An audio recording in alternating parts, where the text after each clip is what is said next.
அன்பார்ந்த தோழர்களே, என் உயிரின் உயிரான விடுதலை சிறுத்தைகளே, இணைப்பு துண்டிக்கப்பட்டு விட்டது. மீண்டும் இணைப்பு கிடைத்துள்ள நிலையில் உங்களிடையே இந்த கருத்துக்களை பகிர்ந்து கொள்ள விழைகிறேன். ஜூலை 20 நாளை மாலை 3 மணி அளவில் கட்சியின் தலைமையகமான அம்பேத்கர் திடலில் மாவட்ட செயலாளர்களின் கலந்தாய்வு கூட்டத்தை நடத்துவது என்று நாம் அறிவிப்பு செய்திருந்தோம். தவிர்க்க இயலாத காரணங்களால் அந்த கூட்டத்தை ஜூம் இணைப்பு வழியிலே நடத்துவது என்று முடிவு செய்திருக்கிறோம். நான் நாளை காலையில் புதுதில்லியில் இருக்க வேண்டும். காலை விமானம் பிடித்து புதுதில்லிக்கு செல்லுகிறேன். முக்கியமான சந்திப்பு உள்ளது. நாளை மறுநாள் நாடாளுமன்ற கட்சித் தலைவர்களின் கூட்டம் இருக்கிறது. 21ஆம் தேதி. 22ஆம் தேதி இந்த கூட்டத்தொடர் தொடங்குகிறது. ஆகஸ்ட் 13 வரையில் நடக்கிறது. 22ஆம் தேதி மது மற்றும் போதை ஒழிப்பு என்பதை முன்னிறுத்த திட்டமிட்டிருக்கிறோம். அது குறித்து நான் ஏற்கனவே மேலோட்டமாக சொல்லியிருக்கிறேன். ஆகவே அது தொடர்பாக மாவட்ட செயலாளர்களின் கலந்தாய்வு கூட்டத்திலே விரிவாக பேச எண்ணியிருந்தோம். இரண்டாவது, கட்சியின் மறு சீரமைப்பு நடவடிக்கைகளின் அடுத்த கட்டம் குறித்து இந்த கலந்தாய்வு கூட்டத்தில் விவாதிப்பது என்ற எண்ணம் இருந்தது. ஆகஸ்ட் 17க்கு பிறகு செப்டம்பர் 17 வரையில் 3 பொருள்களை பேசுபடு பொருள்களாக நாம்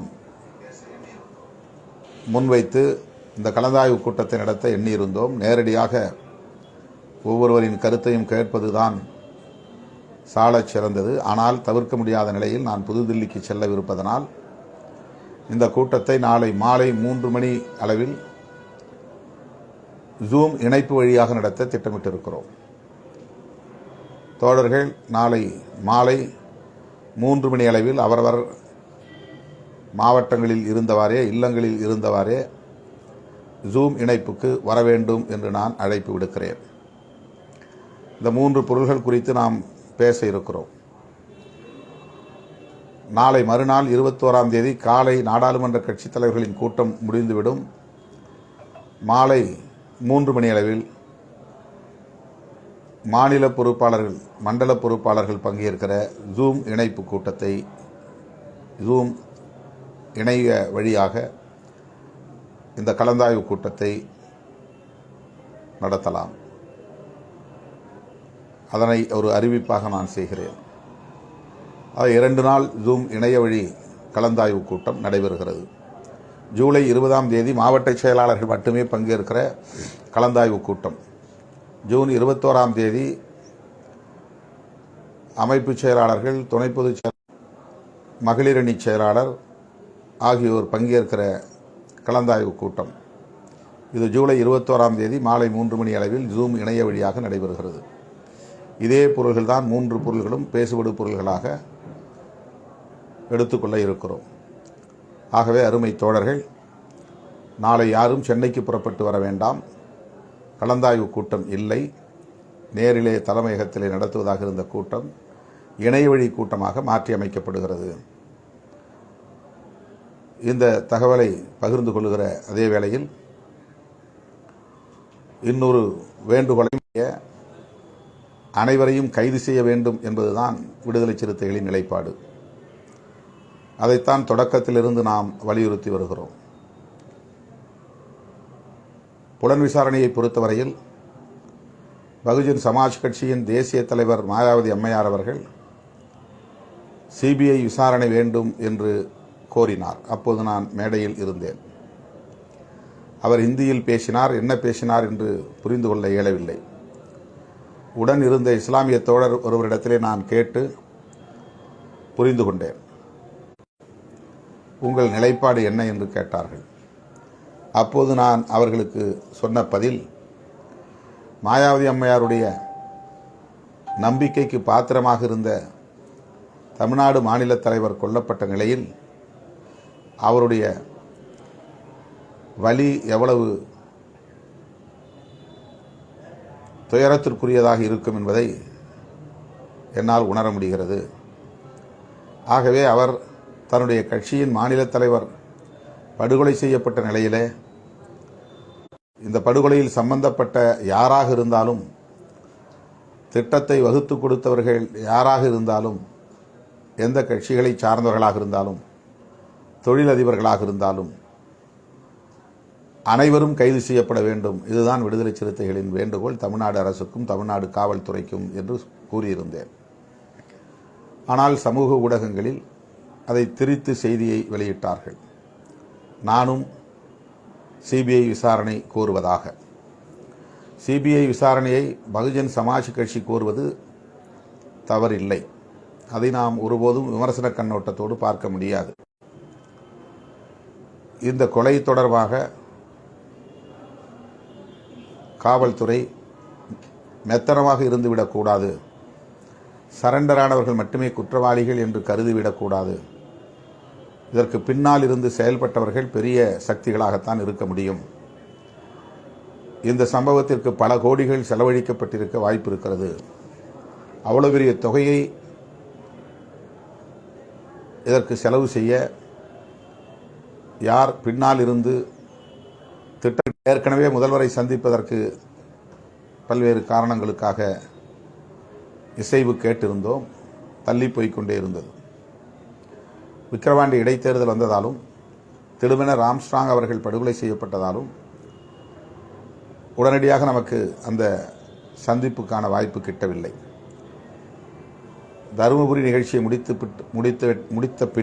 முடித்துவிட்டு அவர் சென்னை திரும்பிய பின்னர்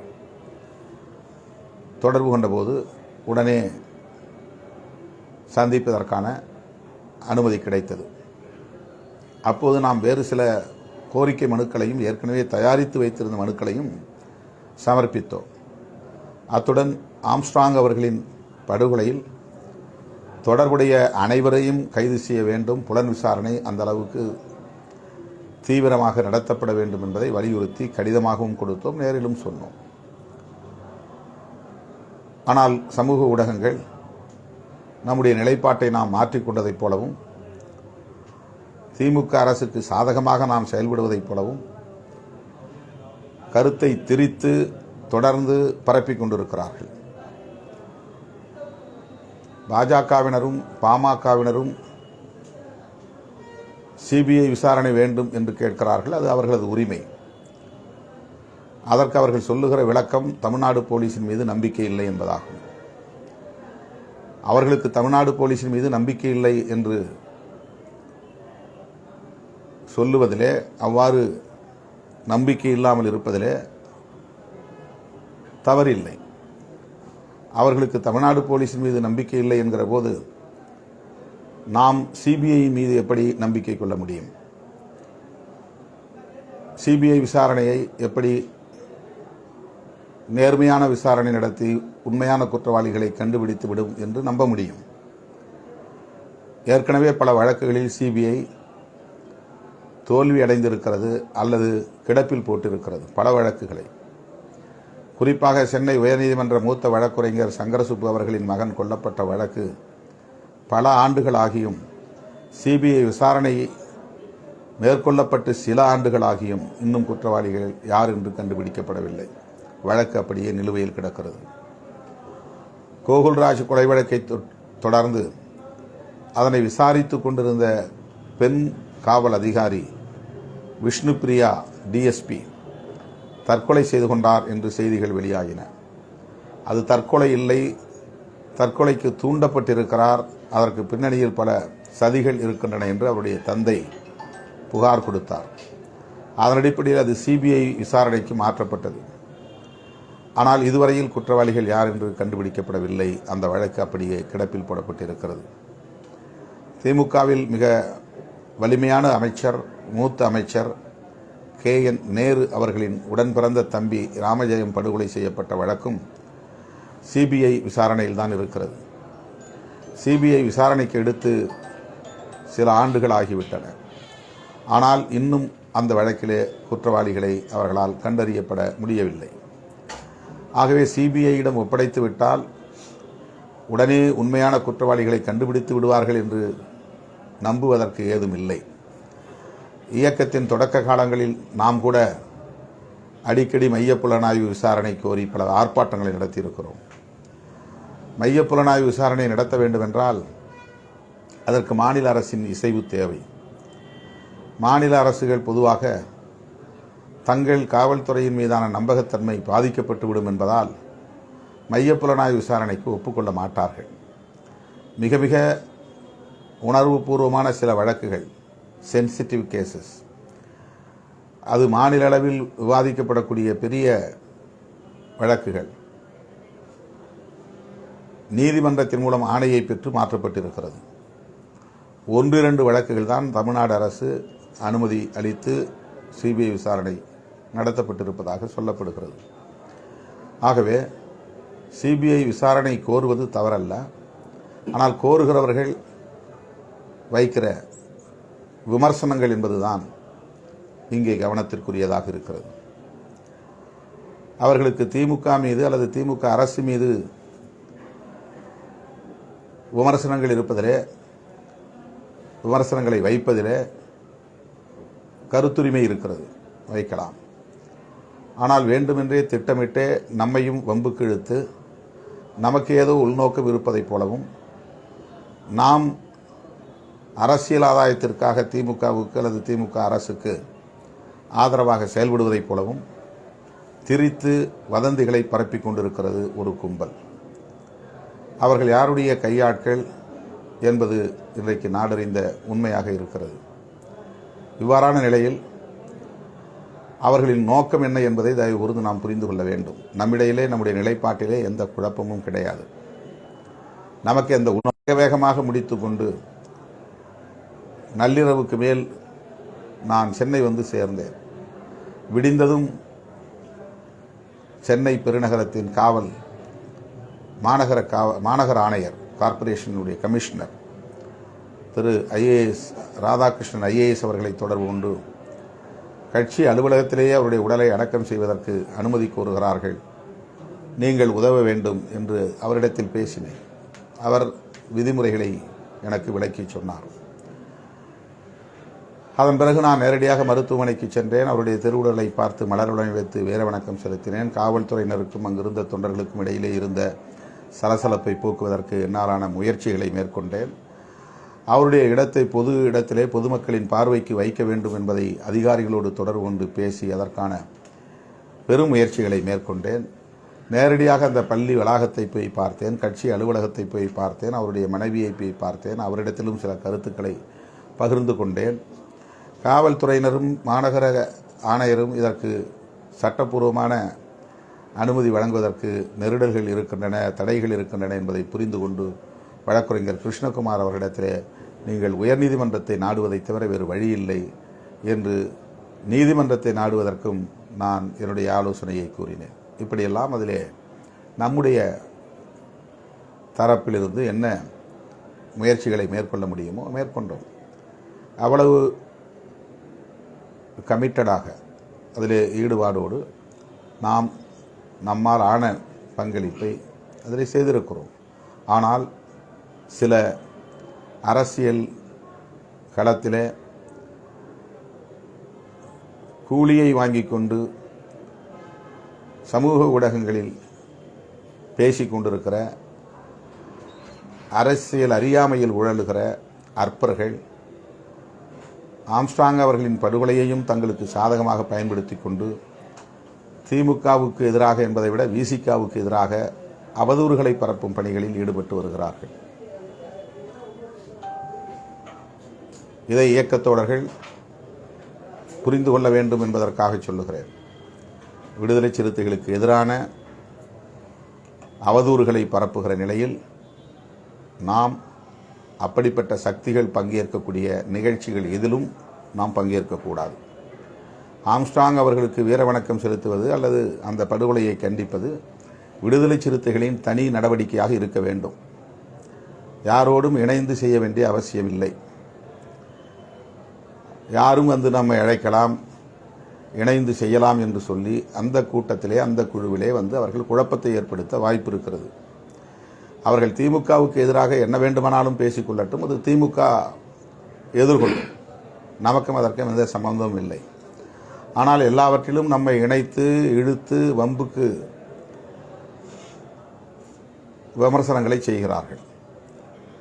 அதற்கு நாம் ஒருபோதும் இடம் கொடுக்கக்கூடாது. எந்த தலித் இயக்கத்தையும் விடுதலை சிறுத்தைகள் கட்சி எதிர்நிலையில் வைத்து அணுகியதில்லை. எந்த தலித் தலைவரையும் நாம் இதுவரையில் விமர்சித்ததில்லை. நமக்கு எதிரான அவதூறுகளை பரப்புகிறார்கள். நேற்று கூட ஒரு வீடியோ கிளிப்பிங் பார்த்தேன். புதிய தமிழகம் தலைவர் பேசியிருக்கிறார். ஆதாரம் இல்லாத அப்பட்டமான அவதூறு அது. அவருடைய வயதுக்கும் அவருடைய அனுபவத்திற்கும் அது அழகே அல்ல. மாஞ்சோலை தொழிலாளர் பிரச்சனையில் நான் 98 தலையிட்டேன் என்கிறார். 1998 அந்த பிரச்சனை எனக்கு தெரியாது. பேரணி நடந்து அதிலே 17 பேர் படுகொலை செய்யப்பட்ட பிறகு அதை கண்டிக்கிற வகையிலே பனகல் பூங்கா எதிரில் மூப்பனாரும் பங்கேற்கக்கூடிய உண்ணாநிலை அறப்போராட்டத்தில் நான் பங்கேற்றேன். அதற்கு கூட என்னை அழைத்தது மூப்பனார் தான் அழைத்தார்.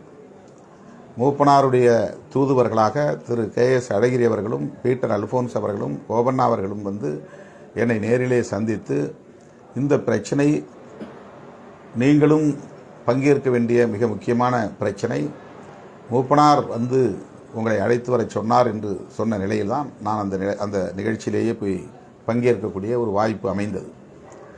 ஆனால் அவர் சொல்லுகிறார், 1998 நான் போய் அங்கு குழப்பத்தை ஏற்படுத்தினேன் என்று 100 விழுக்காடு வடிகட்டிய பொய். அது ஜம்மு காலத்தில் வடிகட்டிய பொய் என்று சொல்வார்களே, அப்படிப்பட்ட பொய் அது. அப்படி நான் எதிலும் தலையிடவில்லை. இதுபோல பல அவதூறுகளை சிலர் திட்டமிட்டு பரப்புகிறார்கள். ஆம்ஸ்ட்ராங் படுகொலை வழக்கிலும் நம் மீது சேறுவாரை பூசுவதற்கு, களங்கத்தை ஏற்படுத்துவதற்கு முயற்சிக்கிறார்கள். திமுகவையும் திமுக அரசையும் எதிர்ப்பதற்கும் விமர்சிப்பதற்கும் விடுதலை சிறுத்தைகள் போன்ற இயக்கம் துணை நிற்க வேண்டும் என்கிற தேவை எதுவும் கிடையாது. ஆனால் நம்மை அவர்கள் குறிவைத்து அவதூறு பரப்புவதில் ஒரு அரசியல் உள்நோக்கம் இருக்கிறது. ஆகவே ஆம்ஸ்ட்ராங் அவர்கள் படுகொலை செய்யப்பட்ட சூழலில் அவர் குடும்பத்திற்கு நீதி வேண்டும் என்பதுதான் நம்முடைய நோக்கம். உண்மை குற்றவாளிகள் அனைவரும் கைது செய்யப்பட வேண்டும் என்பதுதான் நம்முடைய கோரிக்கை. அதிலிருந்து ஒருபோதும் நாம் பின்வாங்கப் போவதில்லை. திமுகவும் திமுகவில் உள்ள கூட்டணி கட்சிகளும் என்ன நினைத்துக் கொள்வார்களோ என்றெல்லாம் ஒருபோதும் நாம் தயங்கியதில்லை. மக்களுக்கான பிரச்சனை என்று வருகிற போது மக்கள் பக்கம் நின்றுதான் எல்லா முடிவுகளையும் நாம் எடுத்திருக்கிறோம். திமுக கூட்டணியில் இருந்து கொண்டே ஈழத்தமிழர் பிரச்சனையில் எதிரணியில் இருந்தவர்களோடு பயணப்பட்ட இயக்கம் விடுதலை சிறுத்தைகள் கட்சி. திமுக கூட்டணியில் இருந்து கொண்டே இந்த 3 ஆண்டுகளில் 10க்கும் மேற்பட்ட போராட்டங்களை நடத்தியிருக்கிற கட்சி விடுதலை சிறுத்தைகள் கட்சி. திமுக கூட்டணியில் இருந்து கொண்டே கள்ளக்குறிச்சியில் நடந்த நச்சு சாராய சாவுகளை கண்டித்து ஒரு மாபெரும் ஆர்ப்பாட்டத்தை நடத்தியதோடு மதுக்கடைகளை மூட வேண்டும், இந்திய அளவில் தேசிய மதுவிலக்கு கொள்கையை நடைமுறைப்படுத்த வேண்டும் என்று வலியுறுத்திய கட்சி விடுதலை சிறுத்தைகள் கட்சி. ஆகவே நம்மை வேண்டுமென்றே ஏதோ நமக்கு சொந்த புத்தி இல்லை, சொந்த கால் இல்லை என்பதைப் போல சில அற்பர்கள் அவதூறுகளை பரப்பிக் கொண்டிருக்கிறார்கள். இதற்கு நாம் ஒருபோதும் இடம் கொடுக்கக்கூடாது. நம்மை வைத்துக்கொண்டு நம்மோடு நின்று கொண்டு இந்த கூட்டணிக்கு எதிராக, திமுக அரசுக்கு எதிராக தேவையற்ற முழக்கங்களை எழுப்புகிற கும்பல் ஏராளம் இருக்கிறார்கள். ஆகவே விடுதலை சிறுத்தைகள் தனித்து எந்த இயக்கத்தையும் மேற்கொள்ளலாம், நிகழ்ச்சியை நடத்தலாம், நினைவேந்தல் நிகழ்ச்சி நடத்தலாம், போராட்டங்களை நடத்தலாம். இதை நான் ஒரு வேண்டுகோளாக உங்களுக்கு வைத்துக்கொள்ள கடமைப்பட்டிருக்கிறேன். இது நம்முடைய கட்சியின் தனித்துவத்தை எந்த வகையிலும் பாதிக்கக்கூடாது என்கிற பொறுப்புணர்வில் இருந்து இந்த கருத்தை நான் முன்வைக்கிறேன்.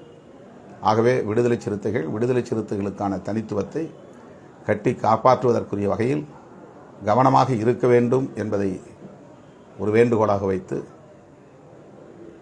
அதற்கேற்ப செயல்பட வேண்டும் என்று கேட்டுக்கொண்டு முடிக்கிறேன்.